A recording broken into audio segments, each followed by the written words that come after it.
Padre, del Hijo y del Espíritu Santo. Amén.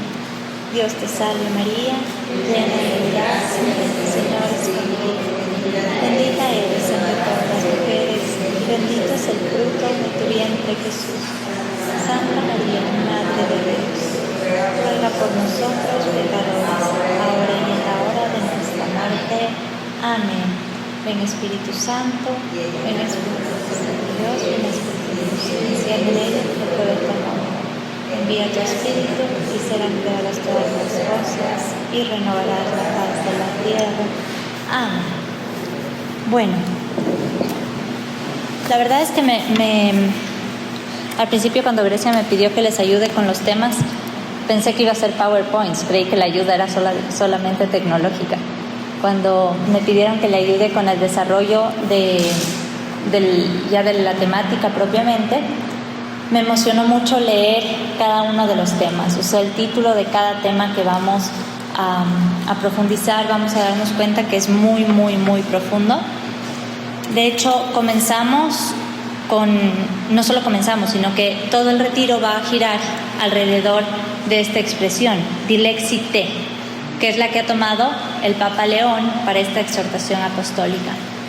No voy a centrarme en desglosar la exhortación apostólica, porque la verdad es que la tenemos en las carpetas y es muy sencillita como para que cada uno la podamos ir profundizando. Entonces ese trabajito ya es el que nos queda a cada una de deber para ir leyendo, para ir profundizando. Obviamente haremos referencias, sin embargo vamos a ahondar más que nada en esta expresión, Dilexite. El título de esta primera charla es Dilexite, el susurro del esposo en la era de la prisa. Yo tengo un deje que me quedó de los años que fui profesora 10 años en la universidad. Y una cosa que me di cuenta cuando daba clases era que muchas veces damos por sentado que sabemos lo que significan las palabras. Entonces hablamos de libertad, hablamos de amor, hablamos de persona y todos entendemos lo que estamos diciendo. Pero si es que no definimos las palabras, puede que el concepto que cada uno tenemos de estas palabras que usamos en el día a día no sea el mismo. Entonces por eso me quedó esta maña de siempre buscar profundizar en el sentido de las palabras. Y esta maña que me vino de mis años de profesora, la verdad es que me ha ayudado muchísimo en lo que es la lección divina.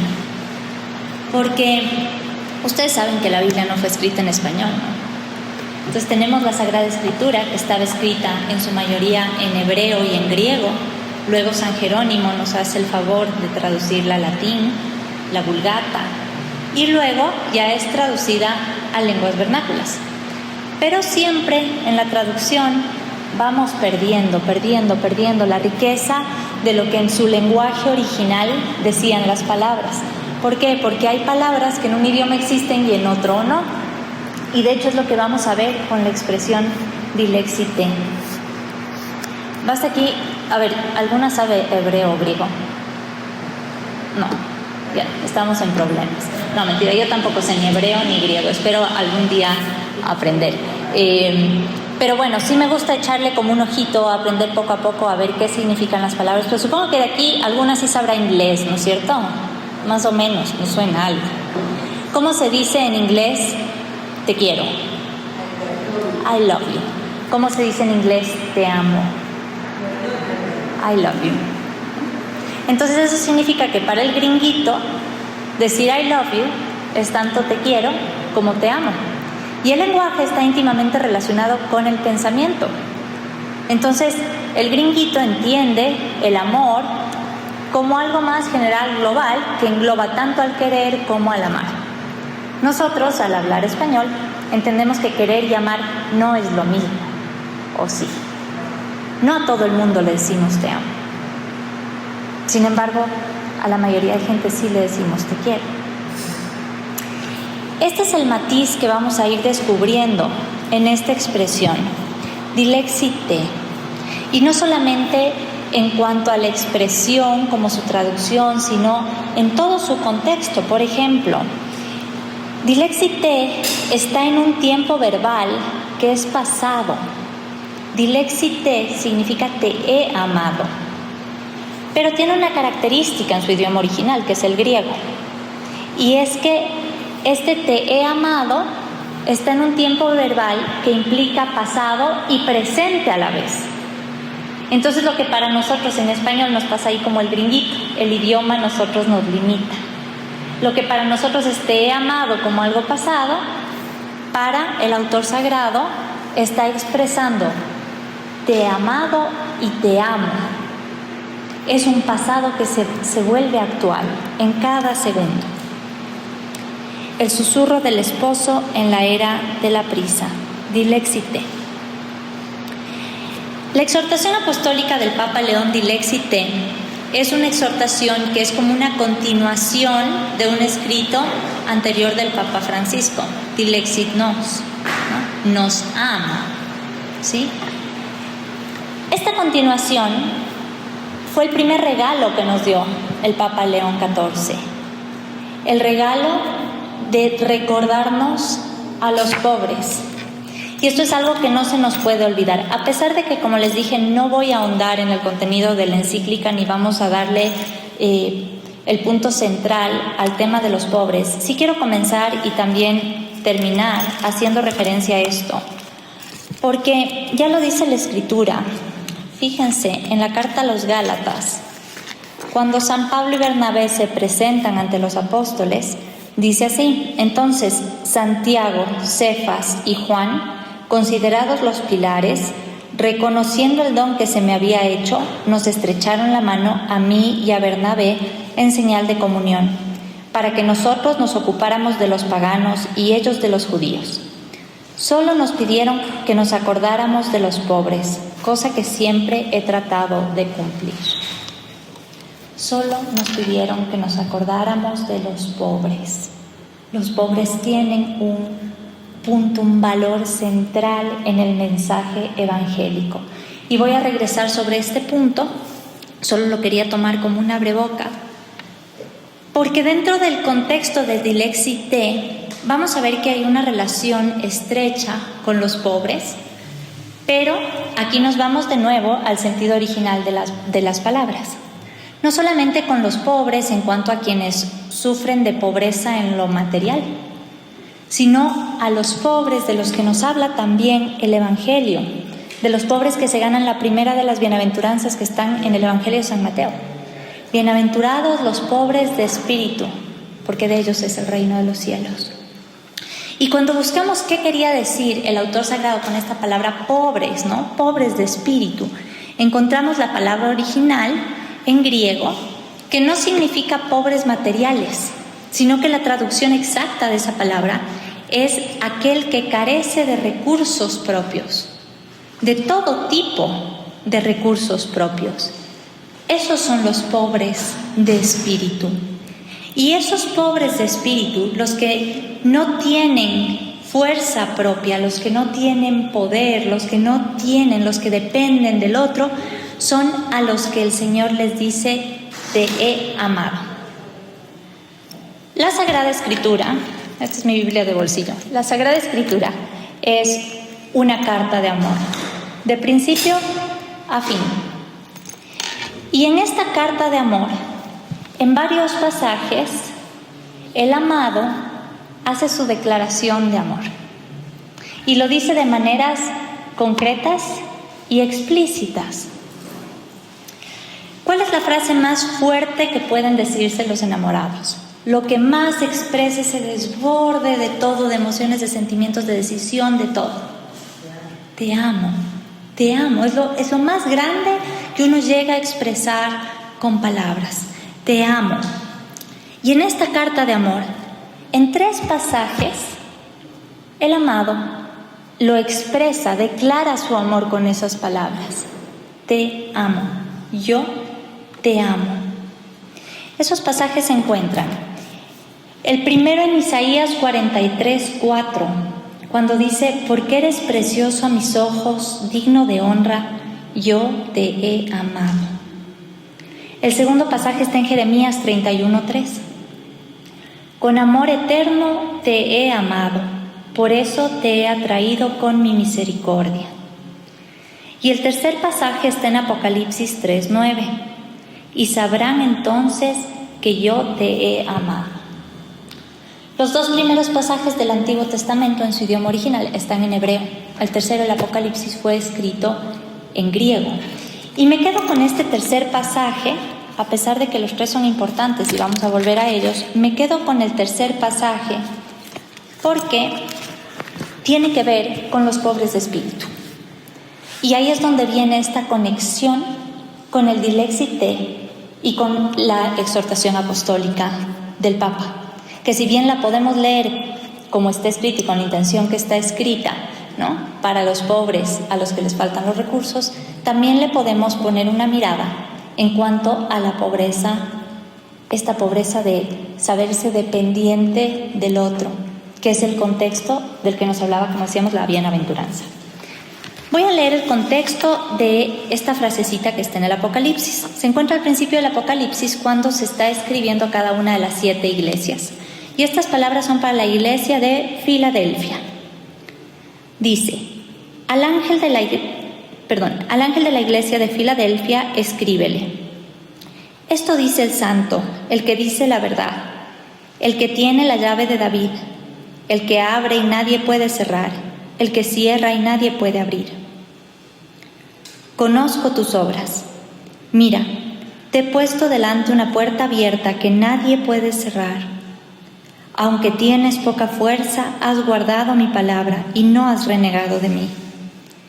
Mira lo que haré a la sinagoga de Satanás, a los que se dicen judíos sin serlo porque mienten. Haré que salgan a postrarse a tus pies, reconociendo que yo te he amado.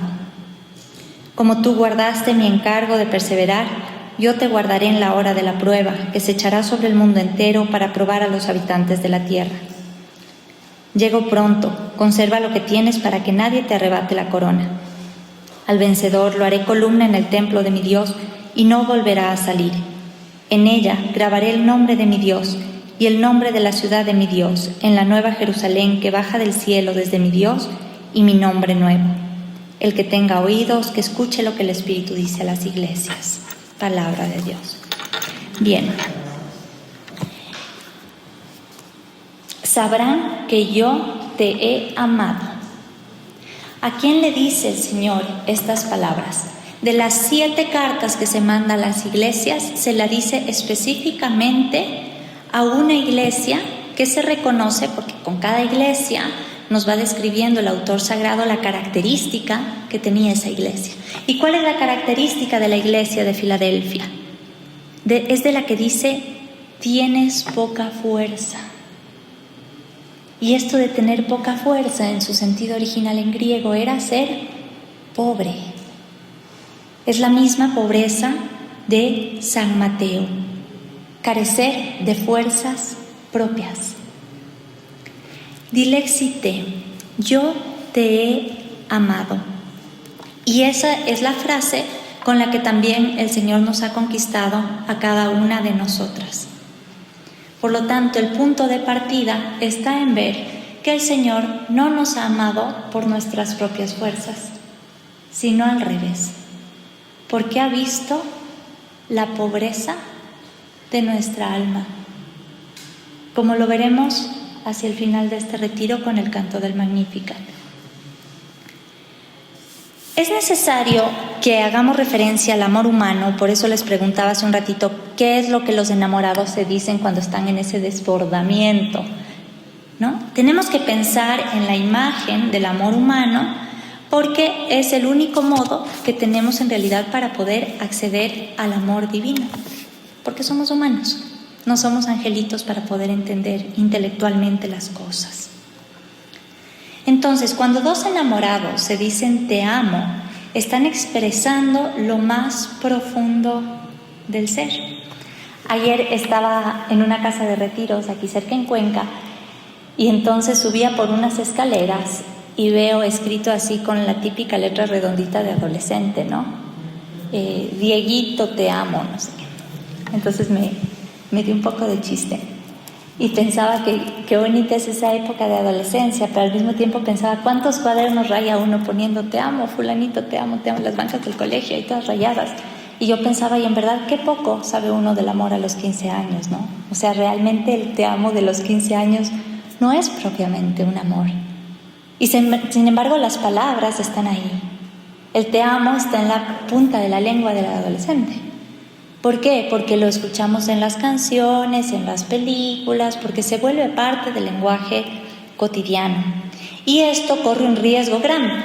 Y es que el momento en que empezamos como a manosear mucho una palabra. ¿Han visto qué pasa cuando tenemos una rosa y empezamos a acariciarle a la rosa y a tocarle y a tocarle? En un ratito los pétalos se empiezan a abrir y se empieza a desmembrar, ¿no?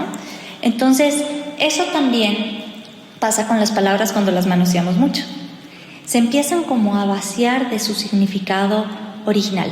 El hecho de que las palabras te amo estén tanto en las series, en la música, en todos lados, hacen que lo empecemos a decir así como decimos hola y saludamos con la mano, ¿no? La era de lo inmediato se va robando el valor de lo permanente. Entonces, el te amo, que va desde un mensajito de texto, eso, hasta la serie de Netflix, va haciendo que el significado real, el contenido de esa expresión se vaya como disipando. Ego dilexite, yo te amo. En un te amo siempre hay dos personas. Siempre hay un yo y hay un tú. Siempre. El amor requiere del don de dos personas. Y las personas, ojo, no son perfiles, porque este es el riesgo que corremos también en la era de la tecnología. Que ahora tenemos un montón de perfiles, con unas fotos con un montón de filtros. Esas no son personas. Lo propio de la persona es la intimidad. ¿Qué es ser persona? Es ser un ser, valga la redundancia, que tiene intimidad. Eso es lo propio de la persona. Por eso mi gatita, que es una gorda divina que se quedó allá en Quito, por más adorable que sea, no puede generar una relación de amor conmigo. Por mucho aprecio que yo sienta por la gatita. ¿Por qué? Porque esa gatita no tiene esta dimensión propia de la persona, que es la intimidad.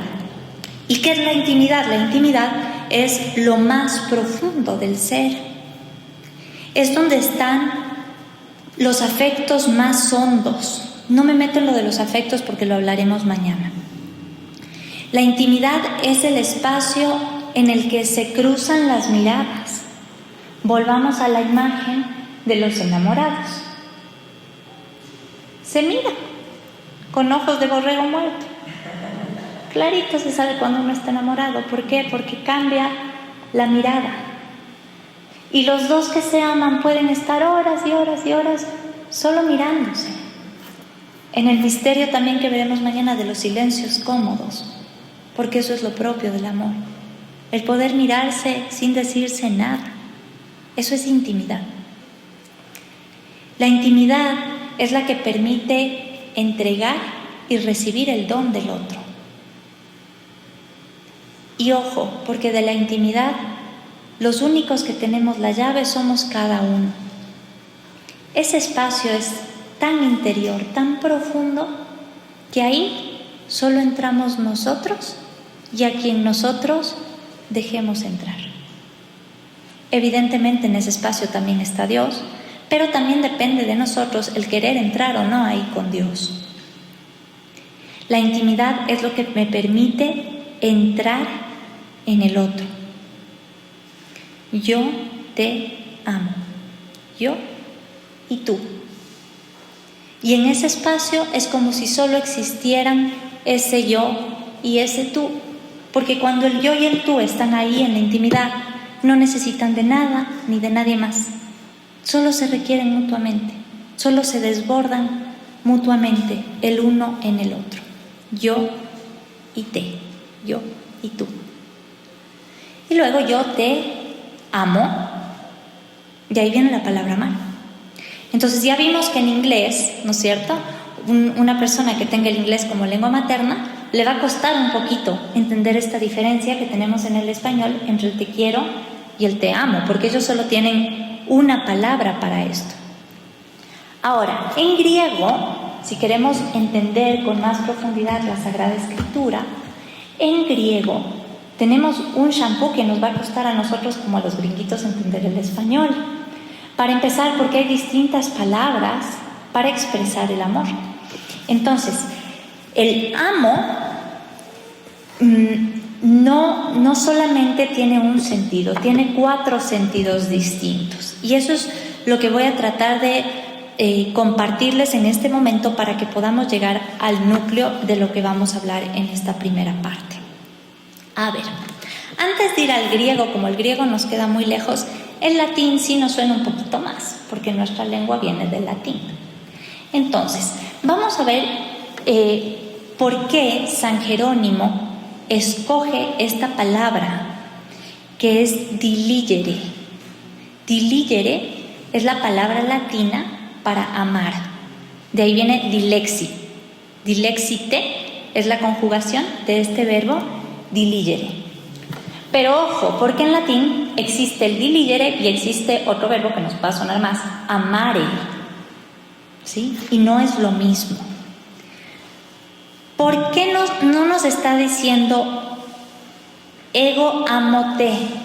Que funcionaría, en latín funciona. Ego, yo, amo te a ti. Ego amo te. El autor sagrado lo podría haber puesto así. Y sin embargo, no escoge el verbo, al traducirla, San Jerónimo no escoge el verbo amo en latín para traducir la palabra que habían puesto en el idioma original, en el griego. ¿Por qué? Porque el verbo amare en latín es un amor en sentido muy amplio. Un amor que puede ser el amor entre esposos, entre amigos, entre familia, un amor por las cosas, un amor de distintos gustos, un amor de afectos, un amor de deseos, muy parecido al love en inglés. Con love expreso mi amor a todo y a todos. Eso pasa con el amare en latín. En cambio, la palabra diligere, el verbo diligere, quiere decir amar con elección. La palabra diligere está compuesta como de 2 palabras a la vez. De la palabra dis, que quiere decir separar o distinguir, y de la palabra legere, que quiere decir escoger, elegir. Entonces, diligere quiere decir amar escogiendo, amar eligiendo, escoger cuidadosamente, tener una estima especial. En un principio, esta palabra, que no se usaba mucho en latín, era una palabra no muy usada, quería decir simplemente preferir. Pero con el sentido que va tomando, sobre todo en el contexto cristiano, con la traducción de la Sagrada Escritura, pasa a significar amar porque se valora, amar porque se elige. Eso significa diligere. Es un amor que parte de una elección. Y esto cambia el sentido porque el amar de amare, el I love you, puede perfectamente venir solamente de la parte sentimental.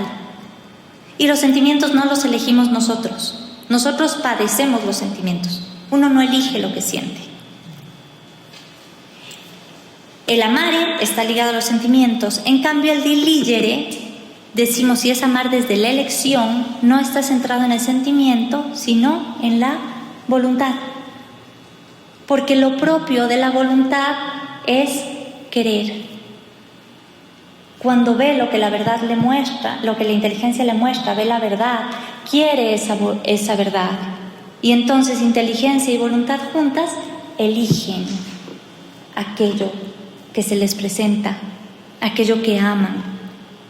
Y es por eso que San Jerónimo, cuando se encuentra con esta palabrita en griego, que ya la vamos a ver cuál es, él elige usar diligere y no amare.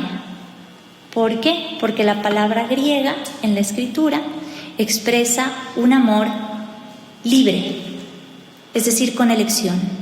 Expresa un amor fiel, un amor estable. Por eso el tiempo verbal, te he amado y te amo. Expresa un amor voluntario, un amor que implica una elección y una elección personal. No significa solamente te quiero, como algo que se siente. Significa te elegí para amarte con fidelidad. Eso es lo que significa dilexite.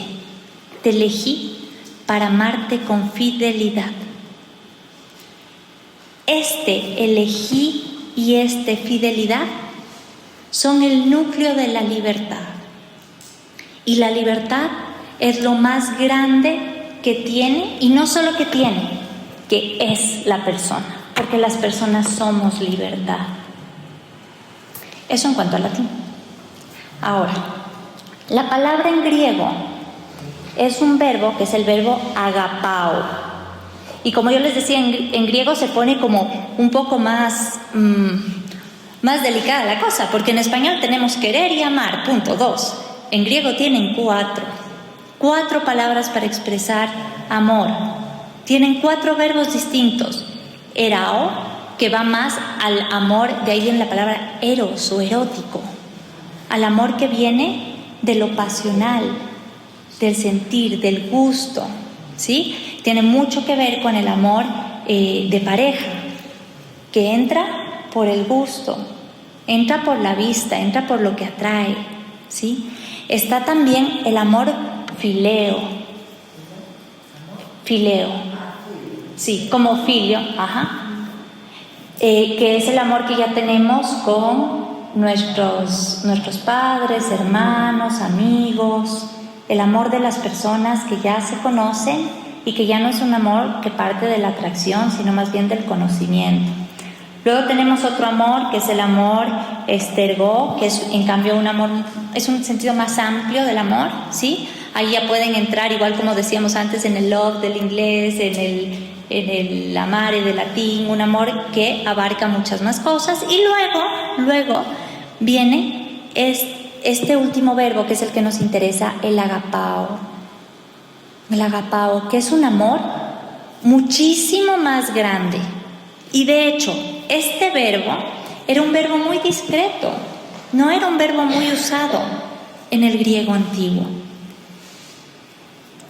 El Antiguo Testamento está escrito en su mayoría en hebreo. Les leí 3 frases en las que el Señor nos dice estas palabras: te he amado. Las 2 primeras eran del Antiguo Testamento.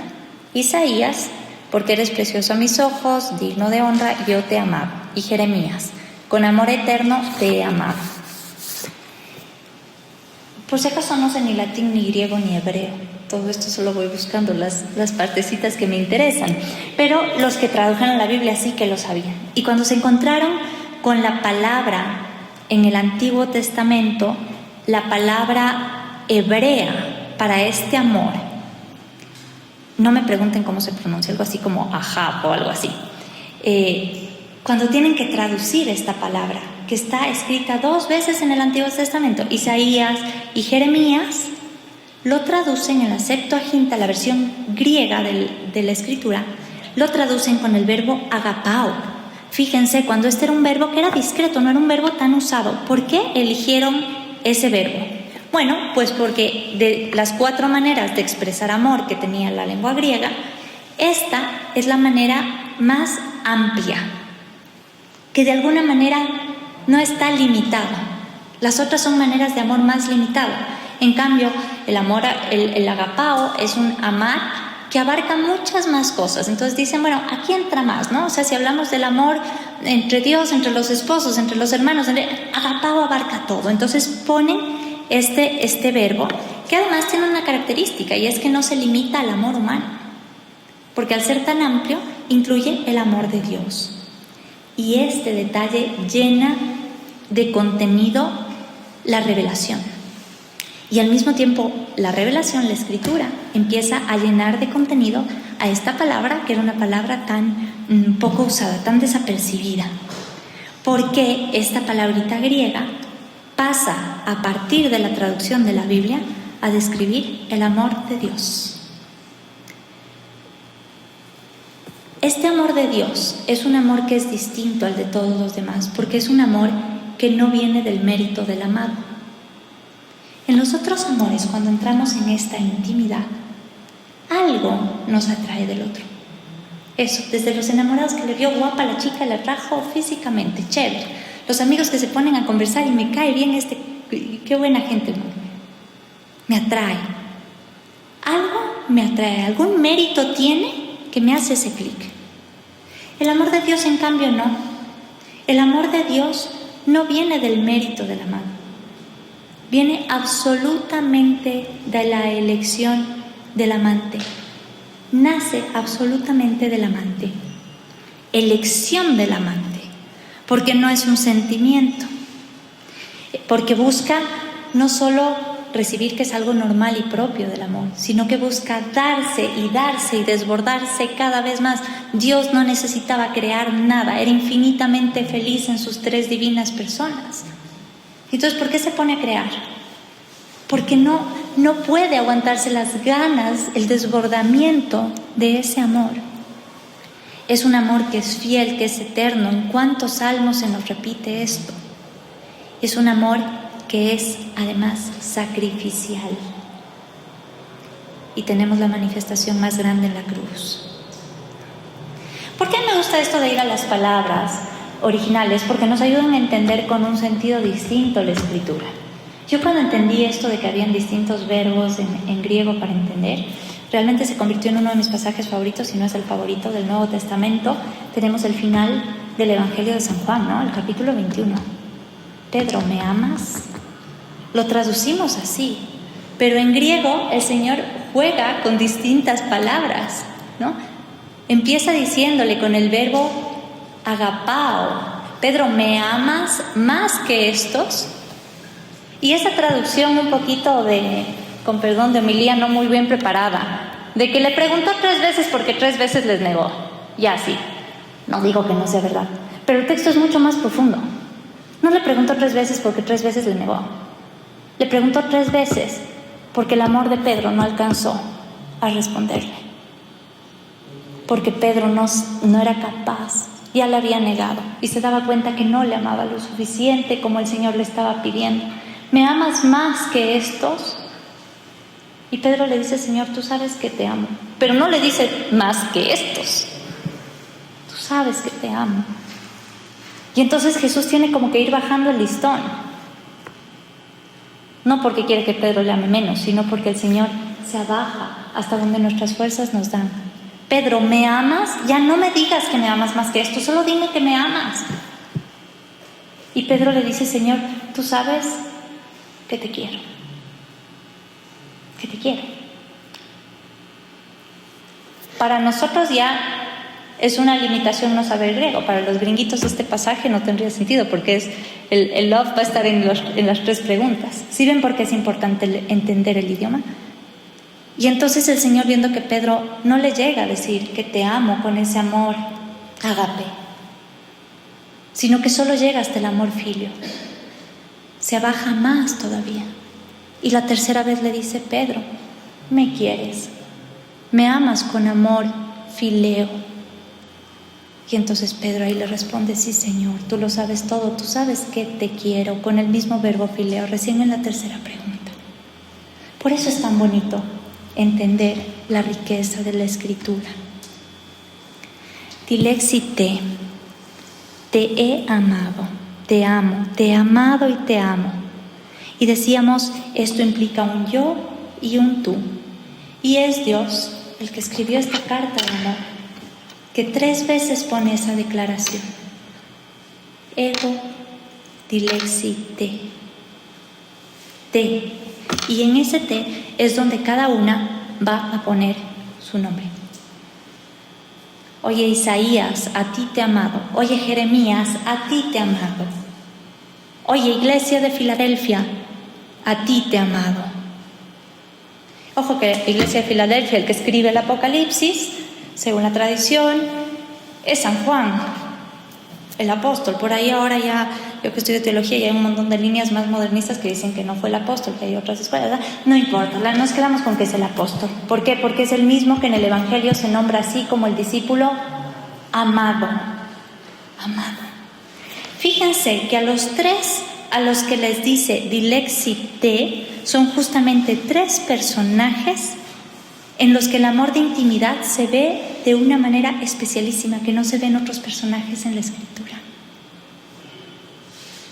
Isaías, ¿se acuerdan la brasa? Señor, envíame a mí. Jeremías, desde antes de nacer, en el vientre materno te escogí. Juan, el discípulo al que él amaba. Son justamente tres personajes en los que el Señor manifiesta ese amor de tú a tú. Son tres personajes bíblicos con los que se ve de una manera impresionante ese amor de intimidad con Dios. Y es ahí donde tengo que poner mi nombre. Yo soy ese Isaías, yo soy ese Jeremías, yo soy ese Juan. Cada una, y qué bonito que hayamos empezado esta charla presentándonos, porque cada una ha dicho su nombre. Y ese nombre es único, aunque nos llamemos igual, si estamos tres Anas. Pero cada Ana es una Ana distinta.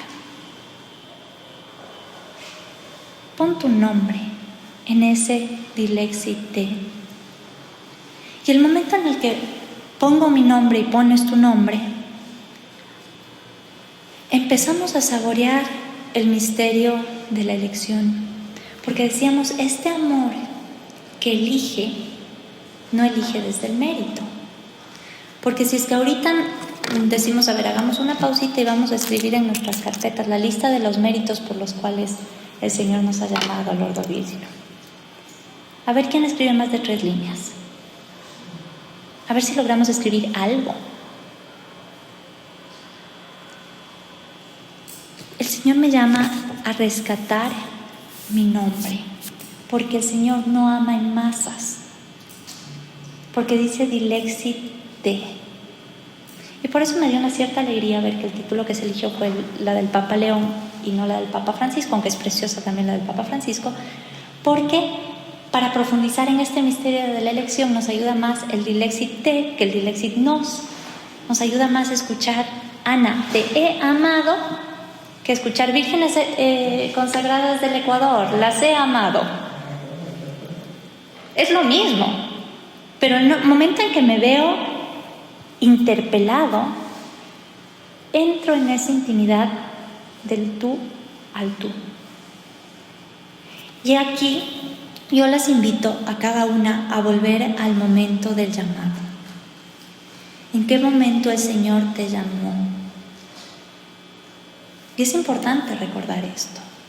Mañana vamos a hablar mucho del corazón y de los afectos. Y entonces vamos a ver por qué es importante también que desde nuestra afectividad podamos encontrar, generar ese espacio de encuentro con el amado. ¿Cuándo escuchaste tu nombre? Porque el Señor nos llama a todos por el nombre. Es parte de esta historia de amor. Moisés, Moisés, Samuel, Samuel, Samuel. 4 veces al pobre Samuel. El Señor llama por el nombre. El Señor incluso da un nuevo nombre. Ya no te llamarás Abraham, te llamarás Abraham. Yo te digo, tú eres Pedro. ¿Cuál es el nombre? Ese nombre cariñoso por el que el Señor te llama, con el que el Señor te dice, te amo. Y volver al momento del misterio, decía, es saborear este misterio, porque en palabras del Papa San Juan Pablo II, la vocación es don y misterio. Y para mí no existe mejor definición de lo que es vocación. A mí me preguntan, pero explícame tu vocación. Les digo, me robo las palabras del Papa, don y misterio, no hay más. Y este don y este misterio es el misterio que toca los anhelos más profundos del corazón. ¿Cuál es el anhelo más profundo de todo corazón? Y sobre todo, bueno, no sé por qué no soy hombre, tendría que ser hombre para entenderlo, no sé, nos podrá explicar, pero sí puedo decir del corazón de las mujeres, porque veo que es algo que las mujeres tenemos todas en común. Todas compartimos un mismo anhelo, ser amadas. Antropológicamente, la mujer anhela ser amada y responder a este amor. Ahora, si estoy viendo que el Señor me dice con esta palabra, dilexi, con este amor de elección, dilexi te he elegido, te he amado y te amo. Si ese te he amado toca el fondo de mi corazón, cumple este anhelo más profundo, ¿por qué tantas veces a lo largo del camino me cuesta ver ese amor? ¿Por qué me cuesta verlo? Y aquí, bueno, yo estoy en un apostolado, soy misionera en un apostolado que se llama Hospital de Almas María de la Consolación. Y es verdaderamente un hospital donde nos dedicamos a escuchar a las personas y ayudarles a sanar las heridas que traen en su interior.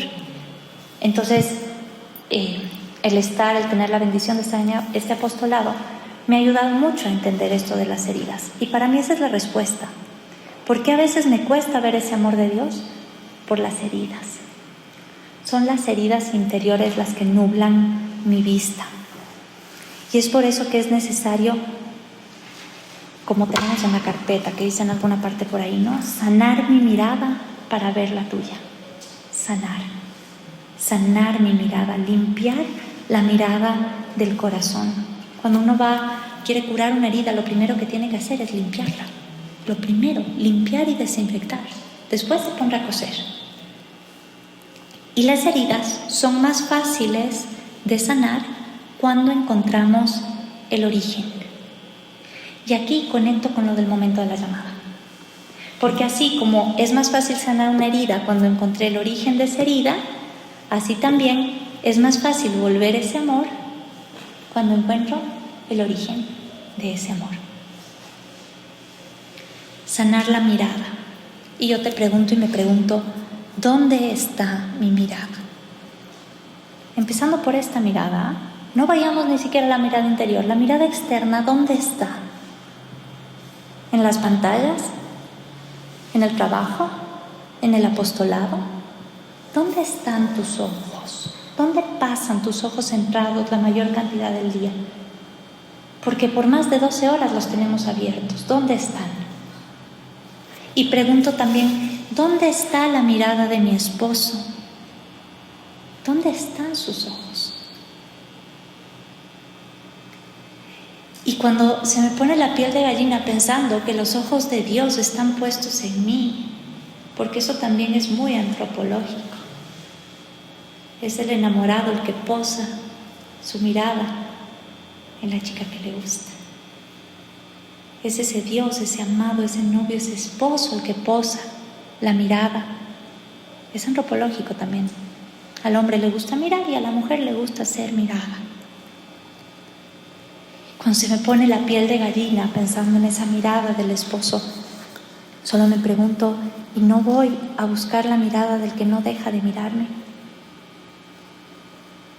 Y para poder encontrar esa mirada, es necesario soltar lo cotidiano, soltar las prisas, soltar la tecnología, que es lo que más tiempo se lleva de nuestras miradas. Y solo entonces puedo perderme en la mirada de Jesús. Y aquí, y ya para ir terminando, quiero hacer una pequeña referencia ahí sí a la exhortación apostólica, porque la mirada necesariamente desemboca en gestos. Los enamorados están horas mirándose, pero después de mirarse tanto terminan dándose un besito. La mirada termina desembocándose en, ¿no? Yo estoy mirando y mirando a lo mejor al bebé chiquito, al sobrino, a quien sea, y desemboco en tomarlo en brazos. Es decir, la mirada es como ese primer paso. ¿Y esos gestos cuáles son? Porque esos gestos son los que van a ir construyendo esta historia de amor. Dice el Papa León, nos está hablando de la mujer que va y derrama un perfume muy caro de nardo en los pies de Jesús. Y Judas se queja, ¿no? ¿Para qué este derroche? Nos dice el Papa, aquella mujer había comprendido que Jesús era el Mesías humilde y sufriente sobre el que debía derramar su amor. Qué consuelo ese ungüento sobre aquella cabeza que algunos días después sería atormentada por las espinas. Era un gesto insignificante, ciertamente, pero quien sufre sabe cuán importante es un pequeño gesto de afecto y cuánto alivio puede causar. Poner la mirada en el que sufre para dar alivio. En primer lugar, en nuestro esposo, que ha dicho que no tiene dónde reclinar la cabeza. Y en segundo lugar, como nos dice el Papa, en los que sufren. Y ahora sí doy al salto de los pobres de espíritu, de los que no tienen fuerza, a los que no tienen nada material. Porque, ojo, si Pedro, Santiago y Juan, que eran los 3 pilares de la iglesia, de todo lo que habrán conversado con San Pablo y San Bernabé, terminan encargándole solamente que no se olviden de los pobres, es porque aquí hay un eje central. Esa mirada que se encuentra con el esposo, esa mirada de intimidad, ese amor del que hemos hablado, tiene que manifestarse en gestos. Y el gesto natural que surge del alma, que mira y se deja mirar por Dios, es el amor al que sufre. Y el que sufre, dice este mismo pasaje, a los pobres los tendrán siempre. Están ahí y van a estar ahí siempre, siempre. Pero hay que salir a buscarlos. Hay que salir a buscarlos. Los pobres también se han llevado ese Dilexit de. Tienen nombres y tienen historias. Y si quieren llevarse una sola cosa de todos estos días de retiro, es que la próxima vez que se encuentren con alguien pidiendo caridad en la calle, por Dios, no le den una monedita y pasen de largo. No le den una monedita y pasen de largo. Dense un tiempo de parar y de mirarle a los ojos, de decirle buenos días, ¿cómo está? ¿Cómo se llama? ¿Qué le duele? Les aseguro que eso hace muchísimo más que la moneda. Es más, no sé si han tenido la experiencia de no tener moneda y limitarse a ser como Pedro y Juan cuando pasaban en los Hechos de los Apóstoles. No tengo ni oro ni plata, pero lo que tengo te lo doy. Tal vez yo no tengo el don de curación y decirle levántate como Pedro y Pablo, pero sí tengo amor, sí tengo un buenos días. Lo que tengo te lo doy. Es un regalo. Es la manera concreta de manifestar y de sentir también ese amor de Dios. Ayer salía de la Catedral de Cuenca. Está ahí un señor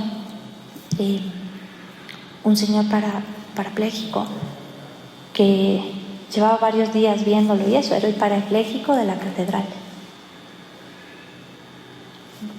Hasta ayer para mí era el parapléjico de la catedral, pero ayer pensando en esto, ese parapléjico de la catedral se convirtió en Milton.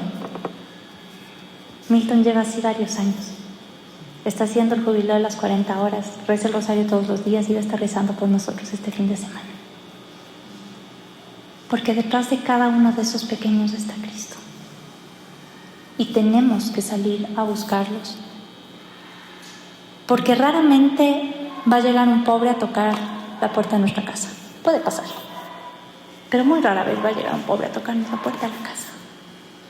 Somos nosotras las que tenemos que tocar la puerta de sus casas y meternos en sus casas.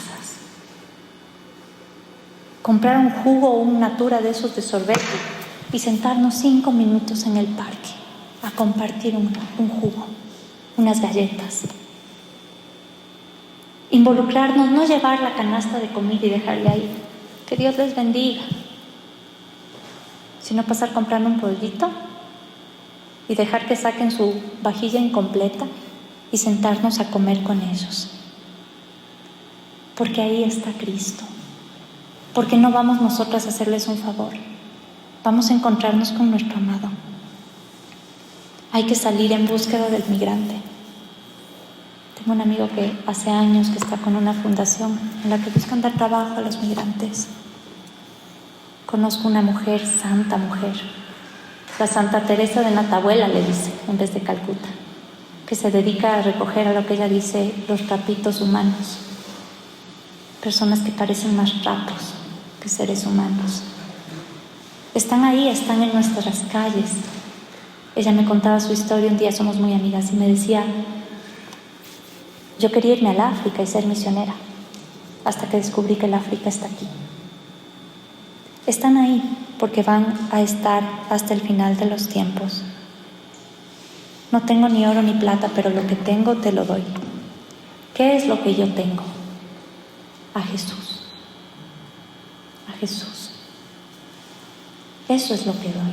Eso es lo que doy, no con esa moneda, sino con esos buenos días, con ese gesto, con ese abrazo, con ese besarles la mano.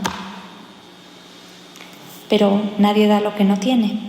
Y es por eso que la mirada va primero al amado y después al necesitado. Ahondar primero en el misterio del dilexité, de la elección, de este llamado personal, empezar a vivir esta relación con el esposo, para que después de esta mirada se manifieste el gesto concreto que necesariamente, más tarde o más temprano, tendrá que volcarse en el que sufre. Hasta ahí esta primera parte. No sé si es que hay alguna pregunta o comentario.